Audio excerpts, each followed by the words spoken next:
राम राम। क्या आपकी धनु राशि है? क्या आप जानते हैं धनु राशि के लिए शनि देव बहुत अच्छे हालात में 2.5 साल के लिए आए हैं। राहु देव 1.5 साल के लिए बहुत अच्छे हालात में आने वाले हैं और बृहस्पति देव जो आपके राशि स्वामी बनते हैं वह भी ऐसे हालात में आने वाले हैं कि आपको शुभ फलों की प्राप्ति करवाएंगे। आप ऐसे कौन से उपाय, ऐसे कौन से परहेज करके चल सकते हैं कि आपको इस समय में शुभ फलों की प्राप्ति हो। चाहे आपके जीवन का कोई भी काम हो, इस समय में वह काम बनने में सहायता मिलेगी।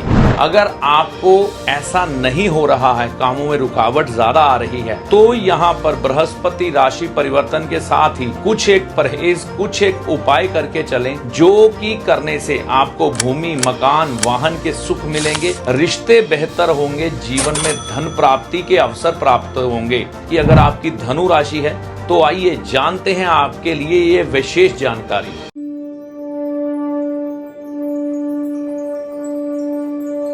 नमस्कार, मेरा नाम है पंडित अरविंद तिवारी। इस चैनल पर अगर आप आज पहली बार आए हैं या बहुत समय से चैनल के साथ चल रहे हैं, अभी तक आपने इस चैनल को सब्सक्राइब नहीं किया है, तो इस वीडियो को देखने के बाद चैनल को सब्सक्राइब करके जाइएगा। धनु राशि के लिए गुरु राशि परिवर्तन का फल, उपाय और परहेज। सबसे पहले फल क्या मिलने वाले हैं धनु राशि वालों को? बृहस्पति इस भाव में आ जाएंगे 14 तारीख 5वां महीना 2025 को। अभी ये दूसरे भाव में ट्रांजिट कर रहे हैं, यहाँ से ये दृष्टि लगाएंगे इस भाव में। इच्छा पूर्ति का भाव है, आपकी इच्छाओं को पूरी करने वाला ये भाव है, तो इच्छाएं इस समय में आपकी पूरी होंगी। इनकम, आपका लाभ, आपकी इनकम इस समय में बढ़ जाएगी। इस भाव के बाद यह यहाँ पर दृष्टि रखेंगे तो इनकी धनु राशि खुद की राशि है, तो भाग्य का साथ मिलेगा इस समय में। इस समय में आपकी मान प्रतिष्ठा बढ़ेगी, लोग आपकी तरफ ध्यान देना शुरू करेंगे। यह चीज़ें आप देखने को मिलेंगी आपके जीवन में। पिता के जीवन में भी शुभता आएगी। यहाँ से ये नवम दृष्टि इधर रखेंगे। अगर आपके भाई बहन हैं उनसे आपको लाभ मिलेगा, वाणी से लाभ मिलेगा। अगर आपके काम वाणी से संबंधित हैं तो वहाँ से लाभ होगा। इसके अलावा अगर आपका कोई पेपर वर्क का काम है या आपका कोई पेपर वर्क हो ही नहीं पा रहा, काफ़ी समय से काम कोई अटका हुआ है, वो भी हो जाएगा। यहाँ से यह बृहस्पति अक्टूबर के समय में यहाँ पर आएंगे, तकरीबन दिसंबर के 5 तारीख तक रहेंगे, तो 45 से 50 दिन का समय है। खर्चों की वृद्धि करेंगे, इस समय में आप खर्चीले हो जाएंगे और आपके जीवन में इस समय में धन की बढ़ोतरी भी होगी, परिवार में सुख बढ़ेगा।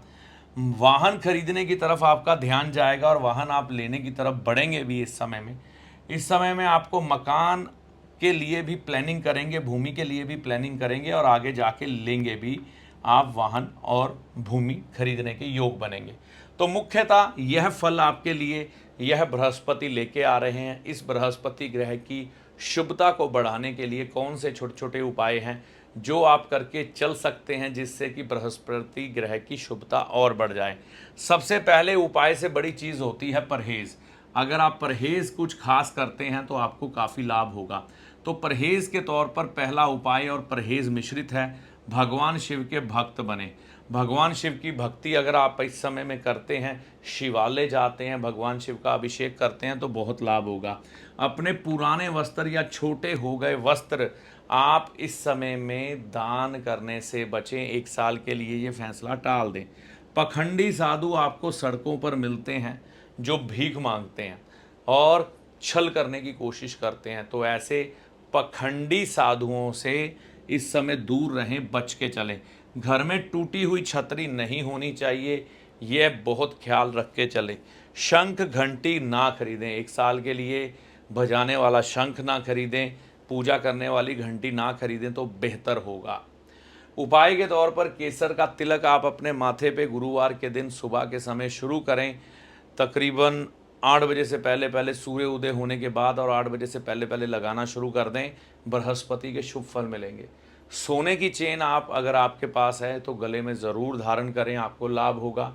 हरिद्वार की यात्रा अगर आप इस समय में करते हैं, सावन के महीने में, है ना, और गंगा जल घर लेके आते हैं, और अगर किसी चाहवान की इच्छा हो, उसे गंगा जल चाहिए हो, उसे देते हैं, तो ये समय आपके लिए काफ़ी बढ़िया हो जाता है। ज़्यादा पूजा पाठ करने से बचें। देखिए, बृहस्पति पूजा पाठी ग्रह है, देव ग्रह है। और यह जो राशि अनुसार स्थान है ये शुक्र का है। यहाँ पर भौतिक चीज़ें हैं, गृहस्थी की चीज़ें हैं, तो ज़रूरत से ज़्यादा पूजा पाठ करना मतलब आपके लिए नुकसानदायक हो सकता है। ईश्वर तो आपको मिल जाएंगे, लेकिन भौतिक वस्तुओं में कमी आ जाएगी, धन धान्य में कमी आ जाएगी। तो पूजा पाठ इस समय में कम से कम करें, ईश्वर को प्रणाम करें और काम पर जाएं। 1 साल का परहेज है, फिर चाहे कोई दिक्कत नहीं। तो यहाँ पर 3-3 घंटे, 2-2 घंटे, 1-1 घंटे बैठ के पूजा पाठ ना करें। अपने जीवन साथी यानी कि स्त्री को प्रसन्न रखें, स्त्री अपने पुरुष को प्रसन्न रखें, एक दूसरे की पसंद की चीज़ें बनाएं और खिलाएं।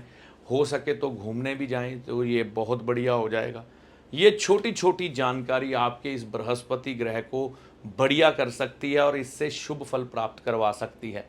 कई लोगों का यह मत होता है कि हमें कभी इस बृहस्पति ग्रह ने शुभ फल दिया ही नहीं। होता क्या है, लोगों ने अपना ग्रह कई बार बहुत खराब किया होता है, या कुंडली में ही ग्रह खराब होता है, या दशा अनुकूल नहीं होती, जिसकी वजह से शुभ फल नहीं मिलते। तो वह अपने ग्रहों का उपाय करके आप उन चीज़ों को ठीक कर सकते हैं और शुभ फलों की प्राप्ति कर सकते हैं। तो यह वीडियो इस दृष्टिकोण से बनाया गया है कि धनु राशि के लिए गुरु राशि परिवर्तन का फल यानी कि फलादेश, उपाय और परहेज क्या है 1 साल में, यह आप करके जान के चल सकते हैं ताकि आपको शुभ फलों की प्राप्ति हो सके। तो यह जानकारी आपको कैसी लगी, कमेंट करके अपनी राय दीजिएगा। वीडियो अच्छा लगा तो लाइक और शेयर करिएगा। देखिए, अंत में एक चीज़ मैं कहना चाहूँगा, ज्योतिषी को हमेशा अपने एक सलाहकार के रूप में देखें, जो आपके भले और बुरे समय का ज्ञान आपको देकर आपके कष्टों से आपको बचाने का प्रयास करता है। ना कि ज्योतिषी कोई चमत्कारी बाबा है जो छड़ी घुमाकर धन की ढेरी लगा देगा और आपकी किस्मत बदल जाएगी। ना ही कोई जादूगर जो आपको छलावे में या भ्रम में डाल के आपकी किस्मत बदल देगा। ऐसा कुछ भी ज्योतिषी के पास नहीं होता। ज्योतिषी को हमेशा एक अच्छे सलाहकार के रूप में देखें जो सिर्फ और सिर्फ आपका हित चाहता है। इससे ज़्यादा ज्योतिषी से कोई भी उपेक्षा मत करें। ज्योतिषी जो आपको पथ दिखाता है उस पर चलना आपको होता है। अपने अच्छे और बुरे के लिए आप खुद जिम्मेवार होते हैं, आपके कर्मों के अनुसार और ईश्वर की कृपा के अनुसार आपके उपायों का फल आपको प्राप्त होता है। चैनल पर अगर आप पहली बार आए हैं, बहुत समय से चैनल के साथ चल रहे हैं, तो इसे सब्सक्राइब करके जाइएगा। इस वीडियो में दी गई जानकारी का लाभ माता रानी की कृपा से आपको होगा। जय माता दी।